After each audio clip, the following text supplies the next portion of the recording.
네, 성도님들 오늘 상당히 좀 난감한 수준의 그 어떤 말씀입니다. 제사장이 옷인데요. 제사장 옷을 말하면서 사실 제사장 옷을 설교하시는 많은 분들께서 이제 뭐 하나하나의 의미를 가지고 하는 것도 좋겠지만 어쨌든 지금 봐서는 그냥 문자적인 해석만을 가지고 거기에 치중하고자 합니다. 그래서 성경에서 나타내어 주고 있는 것들에 철저하게 거기에 치중해서 한번 저희들이 할까 하는데요. 본문은 총 한 6가지 정도로 나눌 수 있을 것 같습니다. 첫 번째로 보시면 제사장 직분과 그 옷에 대하여, 어떻게 보면 제사장 옷의 서론에 관한 부분이죠. 그래서 1절에서 5절까지 나와 있고, 그 다음에 에봇에 대해서는 6절부터 14절까지 나와 있습니다. 그 다음에 흉패 있고 그 흉패 안에 넣는 우림과 둠빔에 대해서는 15절에서 30절까지 나와 있습니다. 그리고 또 네 번째로는 겉옷에 대해서는 31절에서 35절까지 나와 있고, 다섯 번째인 이마에 보는 장식패, 그 다음에 속옷, 관에 대해서는 36절에서 39절까지 나와 있습니다. 그리고 나서는 이제 대제사장 옷 말고 일반 제사장들의 옷에 대해서 나오게 되는데요. 그것이 40절에서 43절까지 나와 있습니다. 그러면 오늘 읽었던 지금 읽는 부분, 그 읽는 부분은 서론 부분이거든요. 그 서론 부분을 나중에 다시 의미를 밝힐 때 일단 하기로 하고, 우리가 에봇부터 한번 살펴볼까 하는데, 먼저 에봇을 한번 보실까요? 이렇게 되어 있습니다. 에봇은 이렇게 되어 있습니다. 성도님들 잘 보이시나요? 에봇은 이겁니다. 이렇게 되어 있고, 6절에 보시면은 금실, 청색, 자색, 자주색, 홍색, 모시실을 정교하게 짜서 이렇게 만든 것이 저 에봇입니다. 그리고 에봇은 지금 노란 선 안에 있는 것이 다 에봇이거든요. 그래서 세 가지 정도로 구성할 수 있을 것 같아요. 그 세 가지가 뭐냐면은 멜빵처럼, 여기 멜빵처럼 생긴 두 개 끈, 그 다음에 몸체가 있고, 그 다음에 허리띠, 이게 에봇 전체입니다.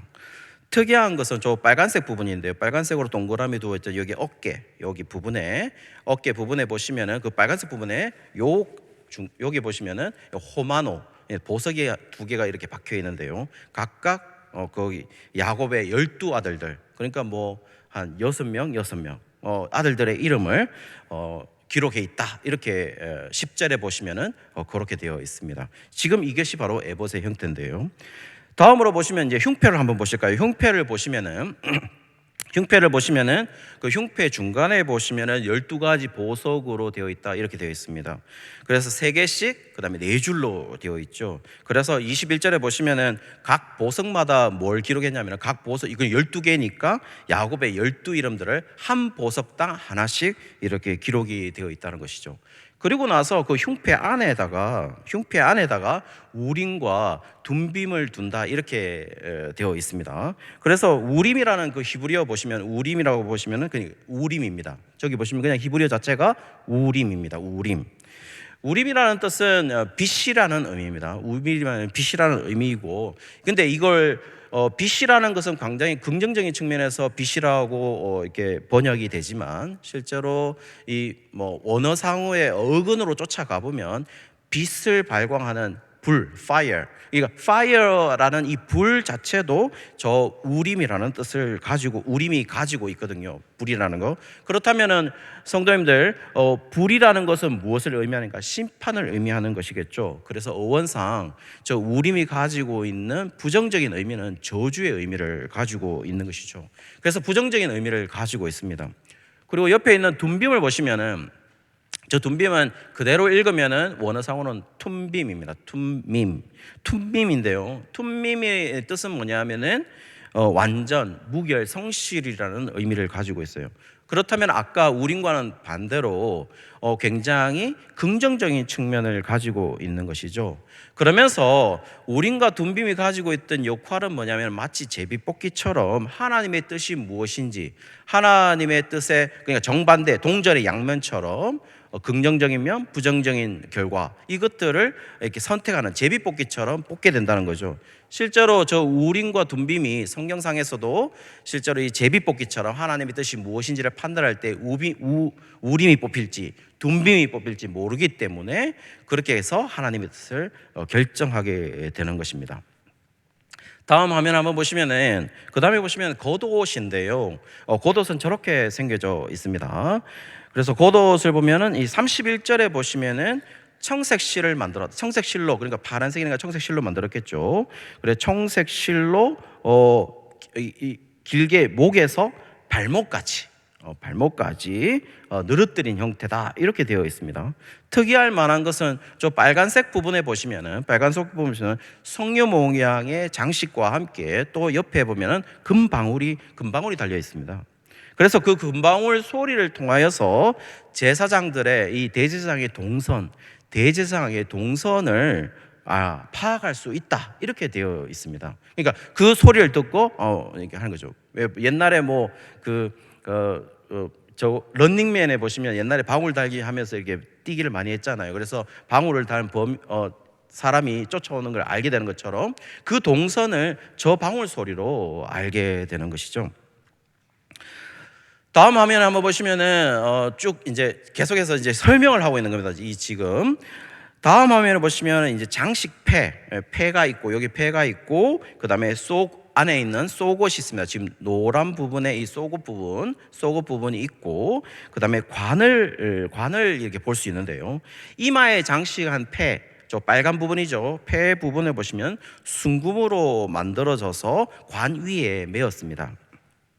그리고 36절에 보시면 그 폐에다가 중간에 뭘 하나 적어놨는데요. 그게 뭐였냐면은 여호와께 성결이라는 단어를 이렇게 새겨져 있습니다.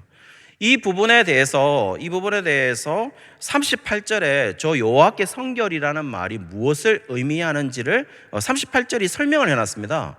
38절 한번 보실까요? 38절에 보시면은 38절 보시면은 저 38절에 저 말이 뭐냐면은 결국 저 폐 전면을 달고 여호와 앞에 가는 것은 뭘 하기 위한 거냐면 그 죄를 제거하기 위해서다라는 겁니다. 그러니까 한마디로 말해서 죄책을 제거하기 위해서 드리는 성물이지만, 지금 하나님께서 보실 것은 뭐냐면은 그 죄책을 들고 가는 건 성물이 아니라 이마에 있는 여호와께 성결이라는 표면적인 그것을 봐달라라는 것이었습니다.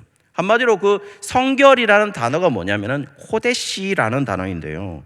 이 코데시라는 단어, 한마디로 왜 여호와께 성결한 것이냐? 이 코데시라는 것은 바로 정확한 의미는 구별했다라는 의미거든요. 거룩하다, 성결하다라는 의미지만 정확한 의미는 구별했다라는 겁니다. 다시 말씀드리면 지금 죄책을 가지고 있는 성물을 볼 것이 아니라 뭘 봐달라는 겁니까? 여호와께 성결을 이마에 폐를 가지고 가는 것은 결국 하나님께서 구별한 저를 봐달라는 겁니다. 하나님께서 구별하셨으니까요. 그 의미를 가지고 있는 것이죠. 실제로 성도님들, 우리가 코데시라는 것을 거룩이라고 생각한다면은 홀리니스, 이 거룩이라고 생각하잖아요. 그럼 거룩하면 어떤 것이 거룩한 것입니까? 우리는 보통 거룩한 것을 어떻게 생각하십니까? 우리가 가지고 있는 관념을 좀 깨야 되는데요. 원래 성경이 말하는 홀리니스, 거룩, 코데시라는 이 단어는 실제로 도덕적이거나 아니면 윤리적 수준에서 이해돼서는 절대로 안 됩니다. 그거는 윤리적 이론에서 도덕적 그 수준에서 이해하게 돼버리면 우리는 거룩성을 가질 수가 없죠. 그래서 원래 가지고 있는 코데시의 의미는 구별이라는 것을 의미하는 것이죠. 그러니까 하나님께서 구별한 것이다 라는 겁니다. 그래서 거룩하다는 겁니다. 우리가 도덕적으로 윤리적으로 거룩해서 거룩한 게 아니라 뭐 때문에 거룩하다고요? 하나님께서 우리를 구별했기 때문에 거룩하다는 것이죠. 39절에 보시면 이제 속옷을 이야기하는데, 이 속옷은 안에 있는 그 하얀색 옷입니다. 겉옷 안에 있는 것으로 발목까지 오는 도포였을 가능성이 높다는 것이죠. 자, 그 다음에 보시면은 우리가 다른 일반 제사장들의 옷에 대해서는 기록하고 있는데 40절부터 43절까지 일반 제사장들입니다. 왜 일반 제사장들이냐? 앞에 의상은 아론의 의상이고 그 다음에 의상은 아론의 아들들의 의상이거든요. 그래, 아론의 아들들의 의상은 일반 제사장을 의미하는 겁니다. 대제사장이 아니라. 그러면서 똑같이 속옷을 얘기합니다. 그리고 띠도 얘기하고 관도 얘기합니다. 근데 다 동일한데 다른 히브리 단어가 있습니다. 그게 뭐냐면은 아론의 관도 얘기하고 39절에 보시면 아론의 관이 나오고 40절에 보시면은 아론의 아들들의 관이 나옵니다. 똑같은 관입니다. 관인데 다른 히브리어를 사용하고 있습니다. 한번 보실까요? 보시면은 40절에 저 대제사 40절에 보시면은 그 아들들이 쓰는 그 제사장의 관, 그 단어는 뭐라고 되어 있냐면은 mik바라고 되어 있습니다. mik바. 그런데 대제사장이 쓰는 39절의 아론의 관에는 미츠네페트라고 되어 있어 미츠네페트라고 되어 있어 그런 관, 똑같은 한국어로는 관인데 다른 히브리어를 사용하고 있다는 거죠. 그래서 어쨌든 다른 히브리어를 사용하고 있다라는 말은 뭘 말하는 겁니까? 아론 안의 아들들, 그러니까 일반 제사장이 썼던 관과 그 다음에 대제사장이 썼던 관은 분명히 다른 형태였을 것이다 라는 것입니다. 물론 저것이 저런 형태였을 것이다 라고 추측은 하고 있지만 정확한 형태는 모르지만 분명한 사실은 뭐죠? 대제사장이 썼던 관과 그 다음에 일반 제사장이 썼던 관은 분명히 다르다라는 것을 알 수가 있다는 것입니다. 자, 이제부터 우리는 지금까지 제사장의 옷들을 우리는 다 설명을 벌써 48절까지 다 했습니다. 43절까지 끝내도 되는데 이제부터 우리가 해야 될 게 뭐냐면은, 그렇다면 이 제사장 옷은 도대체 우리한테 어떤 의미로 다가올 수 있을까요? 첫 번째, 이 두 옷의 공통점을 한번 보시면은 2절과 40절에 공통점이 하나 있습니다. 이 옷을 통하여서 어떻게 하냐면, 이 옷을 통하여서 하는 목적이 뭐냐면 아론과 아론의 아들들을 영화롭고 거룩하게 하는 목적이 있다, 이렇게 말합니다. 2절과 40절이 그렇게 지적하고 있습니다. 똑같이 아론과 아론의 아들들의 그 옷은, 그 대제사장의 옷과 제사장의 옷은 목적이 뭐냐? 그 아들들을 영화롭고 거룩하게 하는 목적이 있다, 이렇게 말을 하는 것이죠. 그러면 그렇게 영화롭고 거룩하게 하는 목적은 크게 두 가지로 나눌 수 있을 것 같아요. 첫 번째는 어떻게 하냐면은, 어떻게 거룩하게 하느냐? 이 옷을 아론과 아론의 아들들이 스스로 만들지 않습니다. 3절에 보실까요? 3절에 보시면은 스스로 만들지 않고 만드는 사람이 따로 있다고 되어 있습니다. 저 빨간색 부분에 보시면 마음에 지혜 있는 모든 자, 곧 내가 지혜로운 영으로 채운 자들이 이 옷을 만들게 했다라는 겁니다. 성도님들, 이상하지 않나요? 만약에 옷을 만들면 어떻게, 누구한테 맡기고 싶습니까? 성도님들은 옷을 맡길 때, 저는 옷을 반드시 사면 맡깁니다. 왜 웃죠? 왜 웃습니까? 정학 목사님은 맡길 필요가 없어도 저는 맡깁니다. 저는 바지에 반틈의 가격을 받아야 돼요, 저한테는. 그러니까 맨날 맡기는. 그러면 제 바지, 그러면 저는 어떤 사람에게 맡길까요? 그래도 이 그죠? 잘 자르는 사람들, 그런 사람에게 맡기지 않겠습니까? 그런데 이상하게는 지금 성경상의 표현은 옷을 잘 만드는 사람한테 맡기는 게 아니라 뭐라고 되어 있냐면은 마음에 지혜 있는 모든 자다. 그리고 내가 지혜로운 영으로 채운 자들이다. 신약적인 용어로 말한다면 뭐죠? 지혜와 성령으로 충만한 자를 세웠다라는 겁니다. 한마디로 뭡니까? 하나님의 마음에 맞는 자들을 세웠다라는 것이죠. 한마디로 기술자를 세웠다는 게 아니에요. 인간적으로 기술이 있는 사람을 세운 게 아니라 하나님 마음에 맞는 자들을 세웠다라는 겁니다. 그것을 통하여서 뭘 어떻게 하죠?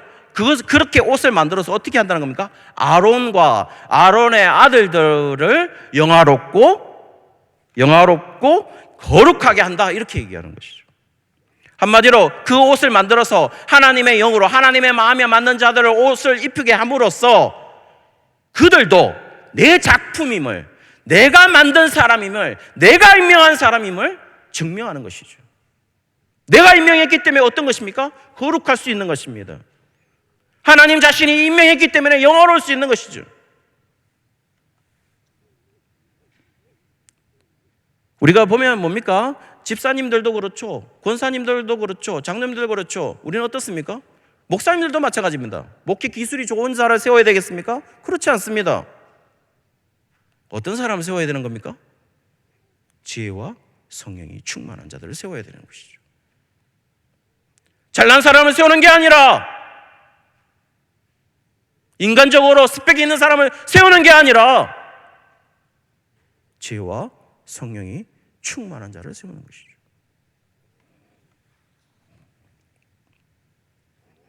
그리고 계속해서 영화롭고 거룩할 수 있는 방법을 진술합니다.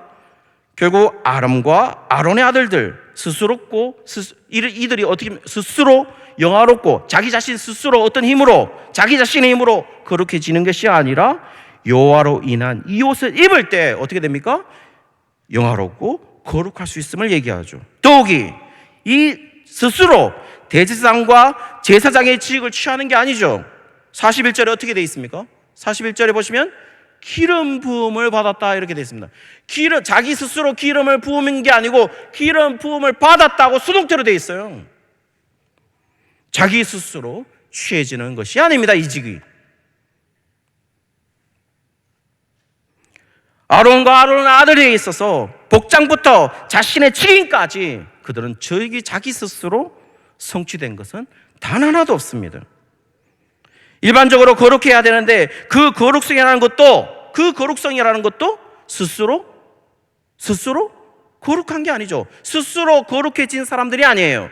그들은 단지 여호와께 성결이라는 이마의 폐 때문에 그들은 거룩한 것입니다. 하나님이 구별했기 때문에 거룩한 것이지 그들 스스로 거룩한 게 아니에요. 그들은 철저하게 수동적으로 거룩한 자들입니다. 코데시, 이마의 폐 코데시, 하나님이 구별했기 때문에 그들은 거룩한 것이죠. 더 직접적으로 얘기하면 하나님이 선언했기 때문에 거룩한 것입니다. 더 직접적으로 얘기해 볼까요? 우리가 일의 선우가 있습니다. 하나님의 구별과 그들의 거룩, 무엇이 먼저인가요? 하나님이 구별했기 때문에 그들이 거룩한 것이지 그들이 거룩하기 때문에 하나님이 구별하신 게 아니라는 것이죠. 무엇부터 있었습니까? 하나님의 구별이라는 은혜 붙어 있는 겁니다. 자, 그렇다면 그 아론의 아들들은 이 옷이 의미하는 것이 아들들을 영화롭게 하고 거룩해 하는 목적이 첫 번째라면, 두 번째는요, 이 복장이 의미하는 게 뭘까요? 단순히 대제사장이나 제사장만을 의미하는 것이 아니죠. 어떻습니까? 이스라엘 전체를 지금 의미하고 있습니다. 이 옷이 한 개인의 옷이 아니라는 것입니다. 이스라엘 전체를 대표하는 옷이라는 겁니다. 공동체의 옷이라는 것이죠.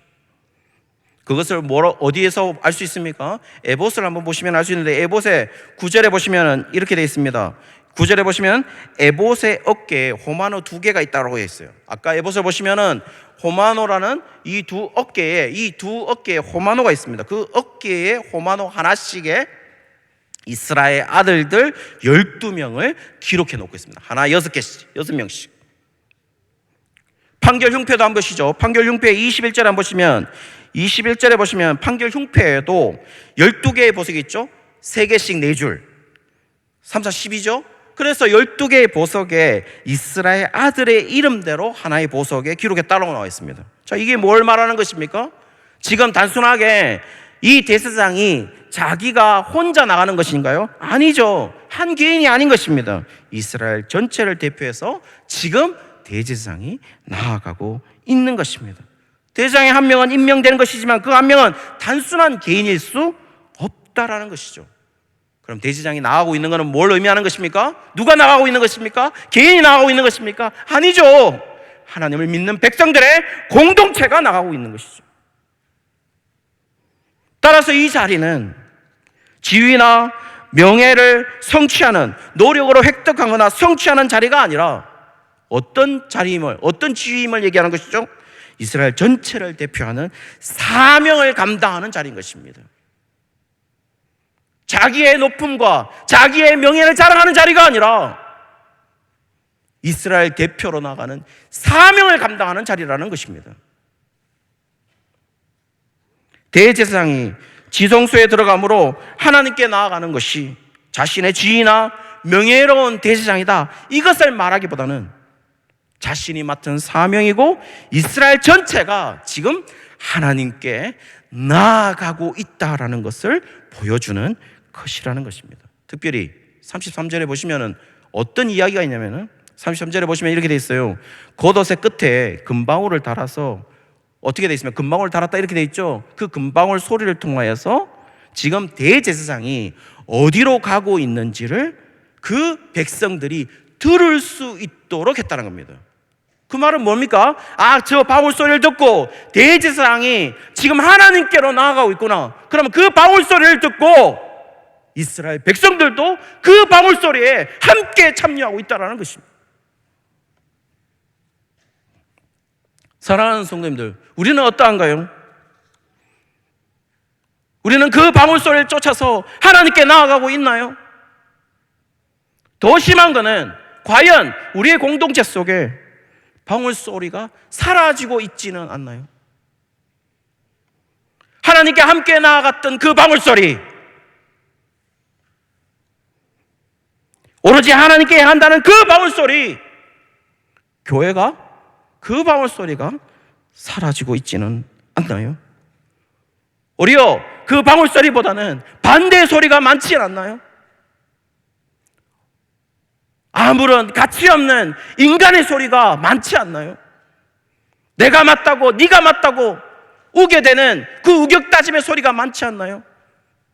하나님의 음성을 듣기보다는, 하나님의 방울 소리를 듣기보다는, 하나님의 말씀에 의한 소리를 듣기보다는 자신의 소리를 내어서 그 자신의 소리에 따라가게 만드는 그런 방울 소리가 우리에게 울리고 있지는 않나요?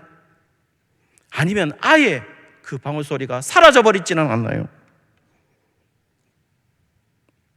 우리는 생각해 볼 때라고 생각합니다. 세 번째로 보시죠. 이 복장이 가리키는 발, 이런 모든 복장이 뭡니까? 대제사장이 필요한 것은, 이 대제사장이 이 복장이 필요했던 이유는 단 한 가지였습니다. 그 단 한 가지 이유가 뭐냐면은 35절에 보시면은 여호와를 섬기기 위해서다 이렇게 되어 있습니다. 여호와를 섬기기 위해서다. 좀 더 직접적으로 이야기하면 여호와와 대면하기 위해서다 이렇게 되어 있습니다. 그 나중에 다시 한번 설명하겠습니다. 실제로 성도님들 어떻습니까? 한번 이쪽으로 한번 보시죠. 우리가 원래 하나님을 대면하게 되면 어떻게 되어 있습니까? 하나님을 대면하게 되면 어떻게 된다고, 모세가 옛날에 그 시내산 갔을 때 하나님을 대면한 자는 어떻게 된다고 했습니까? 죽는다고 되어 있죠. 왜 하나님과 대면한 사람은 죽습니까?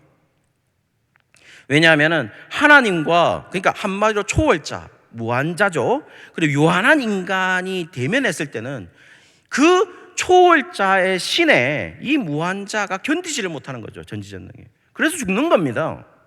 그렇다면 만약에 안 죽으려면 어떻게 해야 되는 겁니까? 신이 가지고 있는 대등한 것을 뭔가를 갖춰야 된다는 겁니다. 신을 대면하려면 그것이 뭐죠? 거룩인 겁니다. 거룩. 근데 지금 뭡니까? 지금 여호와께서 자신을 대면할 수 있는 유일한 방법을 제시한 거죠. 그게 뭡니까? 대제사장을 임명하고 다른 사람이 만들어준 복장을 입고, 한마디로 그것을 통해서 어떻게 합니까? 영화롭고 거룩하게 하고 여호와께 성결이라는 이마의 패를 가지고 나아가게 하는 것, 이 모든 것이 무엇을 위한 목적이었습니까? 여호와를 섬기게 하기 위해서, 한마디로 뭡니까? 여호와께 대면하기 위해서다라는 겁니다.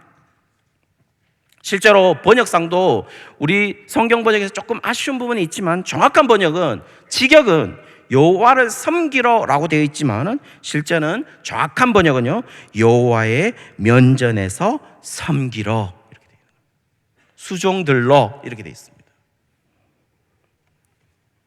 오늘 제목을 보셨죠? 오늘 제목이 뭡니까? 여호와의 면전에서라는 코람데오라는 겁니다. 하나님 앞에 서기 위해서.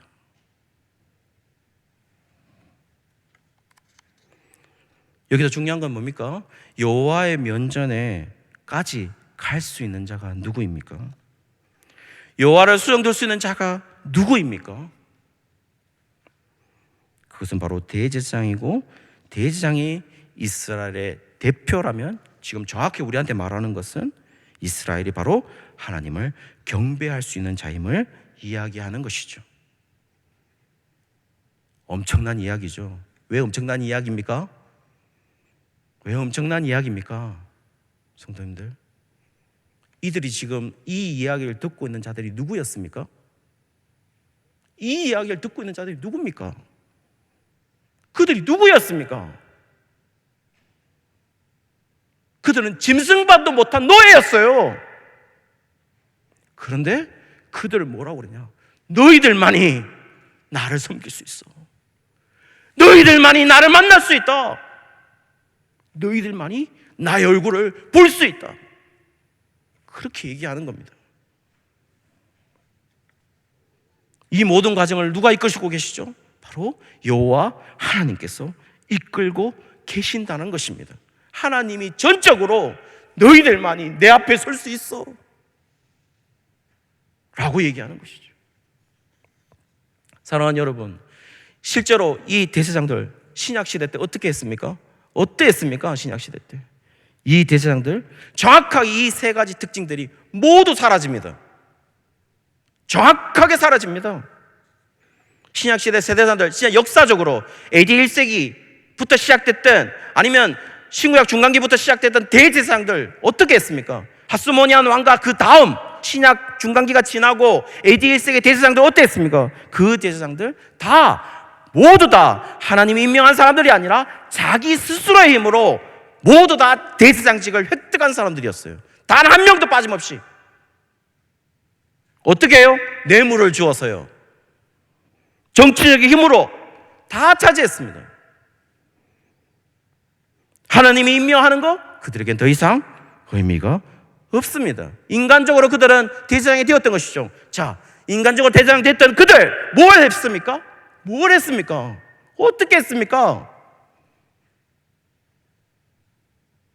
사랑하는 성도님들, 예수님을 죽였습니다. 예수님을 죽였다고요.